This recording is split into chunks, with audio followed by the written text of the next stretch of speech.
श्री कृष्ण कहते हैं जो होता है अच्छे के लिए होता है। प्राचीन समय की बात है। श्री कृष्ण के समय में एक छोटे से राज्य में वीरेंद्र नाम का एक राजा रहता था। राजा वीरेंद्र बहुत शक्तिशाली और न्यायप्रिय था, लेकिन उसके मन में एक कमजोरी थी। वो छोटी छोटी घटनाओं से बहुत जल्दी दुखी और परेशान हो जाता था। राजा का एक प्रिय मंत्री था जिसका नाम सोमदत्त था। सोमदत्त भगवान श्री कृष्ण का बहुत बड़ा भक्त था। वो हमेशा एक ही बात कहा करता था, जो होता है वो अच्छे के लिए ही होता है। एक दिन राजा शिकार खेलने जंगल गया। उसके साथ मंत्री सोमदत्त और कुछ सैनिक भी थे। जंगल बहुत घना था और चारों ओर पेड़ पौधों की हरियाली फैली हुई थी। राजा ने एक हिरन देखा और उसे पकड़ने के लिए तेजी से घोड़ा दौड़ाने लगा। हिरण को पकड़ने की कोशिश में अचानक राजा का हाथ फिसल गया और उसकी तलवार से उसकी एक उंगली कट गई। खून बहने लगा और राजा दर्द से करा उठा।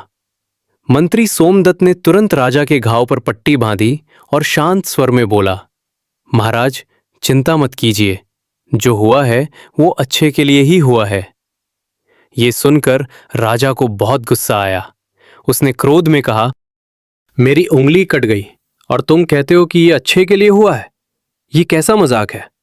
मंत्री ने विनम्रता से कहा, महाराज, मैं मजाक नहीं कर रहा। भगवान श्री कृष्ण की शिक्षा है कि संसार में जो कुछ भी होता है वो अंत में हमारे भले के लिए ही होता है। राजा को ये बात बिल्कुल पसंद नहीं आई। उसने क्रोध में आदेश दिया कि मंत्री को तुरंत कारागार, जेल में डाल दिया जाए। सैनिकों ने मंत्री सोमदत्त को जेल में बंद कर दिया। लेकिन आश्चर्य की बात यह थी कि जेल में भी सोमदत्त शांत था और मुस्कुरा रहा था।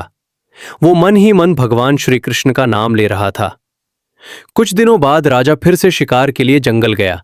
इस बार वो अपने सैनिकों से थोड़ा दूर निकल गया। जंगल के अंदर एक आदिवासी कबीला रहता था जो अपने देवी देवताओं को प्रसन्न करने के लिए बलि चढ़ाता था। कबीले के लोगों ने राजा को पकड़ लिया। उन्होंने सोचा कि ये एक मजबूत और स्वस्थ व्यक्ति है, इसलिए इसे देवी के सामने बलि के रूप में चढ़ाया जाए। राजा डर गया। उसे समझ नहीं आ रहा था कि अब क्या होगा। कबीले के पुजारी ने राजा की जांच की। उसने देखा कि राजा की एक उंगली कटी हुई है। कबीले की परंपरा के अनुसार बलि के लिए व्यक्ति का शरीर पूरी तरह से सही होना चाहिए। पुजारी ने तुरंत कहा, इस व्यक्ति की बलि नहीं दी जा सकती क्योंकि इसका शरीर पूर्ण नहीं है। यह सुनते ही कबीले वालों ने राजा को छोड़ दिया। राजा किसी तरह अपने राज्य वापस पहुंचा। रास्ते भर वो सोचता रहा कि अगर उसकी उंगली नहीं कटी होती तो आज उसकी बलि चढ़ जाती। तभी उसे मंत्री सोमदत्त की बात याद आई, जो होता है वो अच्छे के लिए होता है। राजा को अपनी गलती का एहसास हुआ। वो तुरंत जेल पहुंचा और मंत्री सोमदत्त को बाहर निकलवाया।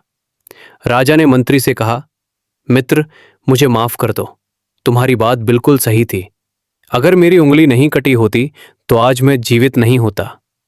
मंत्री मुस्कुराया और बोला, महाराज, इसमें माफी मांगने की कोई जरूरत नहीं है। जो कुछ हुआ वो सब भगवान श्री कृष्ण की इच्छा से हुआ। राजा ने पूछा, लेकिन एक बात समझ में नहीं आई। मैंने तुम्हें जेल में डाल दिया था, फिर भी तुम कह रहे थे कि जो हुआ वो अच्छे के लिए हुआ। इसमें तुम्हारा क्या भला हुआ? मंत्री ने हंसते हुए जवाब दिया, महाराज, अगर आप मुझे जेल में नहीं डालते तो मैं भी आपके साथ जंगल में शिकार खेलने आता। तब कबीले वाले आपको तो छोड़ देते क्योंकि आपकी उंगली कटी थी, लेकिन मेरी बलि जरूर चढ़ा देते। राजा ये सुनकर आश्चर्य में पड़ गया। उसे अब पूरी तरह समझ आ गया कि सच में संसार में जो कुछ भी होता है वो किसी न किसी अच्छे कारण से ही होता है। उस दिन के बाद राजा ने कभी भी छोटी छोटी बातों पर दुखी होना छोड़ दिया। उसने भगवान श्री कृष्ण की इस शिक्षा को अपने जीवन का नियम बना लिया। राजा अपने राज्य के लोगों से भी कहा करता था, कभी भी जीवन की कठिन परिस्थितियों से घबराना नहीं चाहिए, क्योंकि कई बार जो हमें बुरा लगता है वही आगे चलकर हमारे लिए सबसे बड़ा आशीर्वाद बन जाता है। समय बीतता गया और राजा का राज्य सुख समृद्धि से भर गया। राजा पहले से अधिक शांत और बुद्धिमान हो गया था।